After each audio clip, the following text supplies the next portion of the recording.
дар доираи сафари корӣ асосгузори сулҳу ваҳдати миллӣ пешвои миллат президенти ҷумҳурии Тоҷикистон муҳтарам Эмомалӣ Раҳмон дар ноҳияи Масчо коргоҳи коркард ва банду басти чормағзи заминиро мавриди истифода қарор доданд. корхонаи нахустини коркарди ниҳоӣ ва банду басти чормағзи заминӣ бо саҳми муассисони ҷамъияти дорои маҳсулоти маҳдуди Ҷаъфар таъсис дода шудааст. дар корхона барои беш аз 25 сокини ноҳия ҷои кори доимӣ муҳайё гардидааст. ба коргоҳ 6 адад таҷҳизоти коркарду банду басти чормағзи заминӣ аз ҷумҳурии мардумии Чин ворид ва васлу насб шудааст.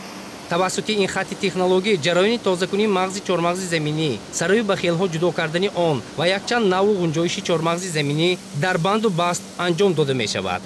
иқтидори шабонарӯзии коркарди чормағзи заминӣ беш аз 40 тонна ва дар як сол зиёда аз 10 000 тонна мебошад. бо оғози фаъолияти корхонаи Ҷаъфар ҳаҷми зиёди коркарду истеҳсоли чормағзи заминӣ дар банду басти ҷолиб барои содирот ба роҳ монда мешавад. ин имконият медиҳад ки чормағзи заминӣ дар шакли коркардшуда нисбат ба ашёи хом бо арзиши баланд ба фурӯш рафта аз он манфиати зиёди иқтисодӣ гирифта шавад. боиси фарҳ ва хурсандист ки имрӯз дар ноҳияи Масчо аз ҷумла дар ҷамоати деҳоти Палдорак бо ташрифи асосгузори сулҳу ваҳдати миллии пешвои миллат президенти ҷумҳурии Тоҷикистон муҳтарам Эмомалӣ Раҳмон якчанд корхонаҳои хурду бузург иншоотҳои ҳаётан муҳим мавриди истифода қарор дода шуда истодааст.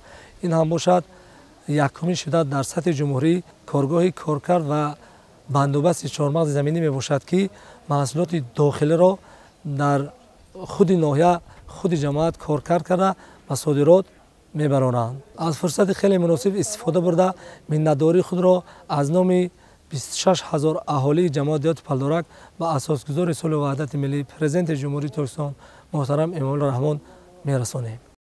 тазаккур бояд дод ки сокинони ноҳияи Масчо аз истеҳсолкунандагони асосии чормағзи заминӣ дар ҷумҳурӣ ба ҳисоб мераванд. ҳоло 90% истеҳсоли чормағзи заминӣ дар байни шаҳру ноҳияҳои вилояти Суғд ба ноҳияи Масчо рост меояд. ҳаҷми солонии истеҳсоли чормағзи заминӣ дар ноҳия 15 000 тоннаро ташкил медиҳад.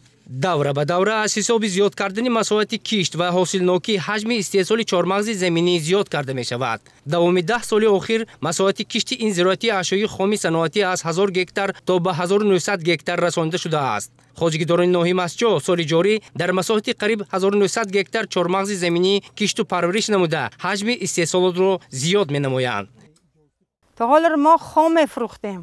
ҳозир анку завод шудай мо ҳаве бурда завод ба мекунем бод диги вай содирот мекунем диги давлатҳо ба мо анча пеш меравем. барои пешрафти рӯзгор мо кӯмак мекунад. мо тамоми занҳо хонашин будем. аз бози ҳамин заводҳо баромадиян ба ҷои кор таъмин шудам. аз фурсат истифода бурда миннатдоригии худро баён мекунам.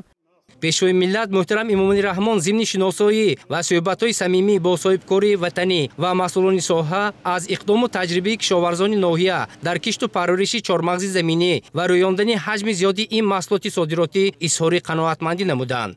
таъкид доштанд ки таъсису ташкили корхонаи коркард дар ноҳия боз як иқдоми шоиста баҳри муаррифии ин маҳсулоти кишоварзони тоҷик дар бозори ҷаҳонӣ ва афзун намудани даромаднокии соҳа мебошад. бо таваҷҷӯҳи ҳукумати ҷумҳурӣ дар ноҳияи Масчо асосан бо иқдоми чунин соҳибкорони ватандӯст шумори корхонаҳои саноатӣ меафзояд ва бо дар назардошти талабот ба ашёи хоми табиӣ ва маҳсулоти кишоварзӣ бештар корхонаҳои коркарди маҳсулот таъсис дода мешаванд.